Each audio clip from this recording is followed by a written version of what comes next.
இதுவரை கண்டுபிடிக்கப்பட்டவற்றிலேயே ஆகப்பழைய குர்ஆன் பிரதி ஒன்றின் சில பக்கங்களை நீங்கள் பார்க்கிறீர்கள். குர்ஆனின் வாசகங்கள் அடங்கிய இந்த எழுத்து பிரதி செம்மறியாடு அல்லது வெள்ளாட்டின் தோலிலிருந்து செய்யப்பட்ட தாளில் எழுதப்பட்டிருக்கிறது. இது 1300 ஆண்டுகளுக்கு முன்னர் எழுதப்பட்டதென்று நிபுணர்கள் கண்டறிந்திருக்கிறார்கள். இங்கே பர்மிங்ஹாம் பல்கலைக்கழகத்தின் நூலகத்தில் இந்த ஆவணம் பல ஆண்டுகளாக இருந்து வந்தது. ஒரு ஆய்வாளர் கார்பன் டேட்டிங் செய்யாதவரை இத்தனை பழமையான ஆவணம் இது என்று யாருக்குமே தெரியாது. கார்பன் டேட்டிங் செய்யப்பட்ட போது இந்த ஆவணம் கிபி 645ஆம் ஆண்டு வாக்கில் எழுதப்பட்ட ஒன்று என்று முடிவு வந்தது.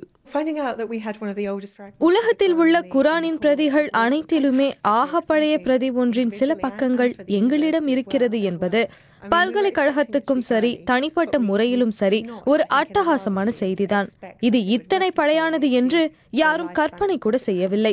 1920களில் பர்மிங்ஹாமுக்கு எடுத்து வரப்பட்ட மத்திய கிழக்கு ஆவண தொகுதியில் கையால் எழுதப்பட்ட இந்த பிரதியும் இருந்தது. இஸ்லாத்தின் துவக்கத்துக்கே இந்த பிரதி நம்மை எடுத்து செல்வதாக கல்வியாளர்கள் கூறுகின்றனர். இதை எழுதியவருக்கு இறை தூதர் முகமதுவை தெரிந்திருக்கலாம். முகமதுவை பார்த்தும் அவரது பிரசங்கங்களை இவர் கேட்டும் இருந்திருக்கலாம். முகமதுவுடன் பழகிய ஒருவராகவும் இவர் இருந்திருக்கலாம் என்பதை நினைக்கவே பிரமிப்பாக இருக்கிறது. பிரிட்டனில் அதிக முஸ்லிம்கள் வாழக்கூடிய ஒரு இடம் பர்மிங்ஹாம். இந்த ஊரில் இப்படி ஒரு பொக்கிஷம் இருப்பதை அந்த சமூகத்தினர் வரவேற்கின்றனர். இந்த கையெழுத்து பிரதியை மக்களின் பார்வைக்கு வைக்கப் போவதாக பல்கலைக்கழகத்தினர் கூறுகின்றனர். உலக சரித்திரத்தின் இந்த முக்கிய சுவட்டை பர்மிங்ஹாமை விட்டு வெளியில் அனுப்புவதற்கு அவர்களுக்கு எண்ணமில்லை.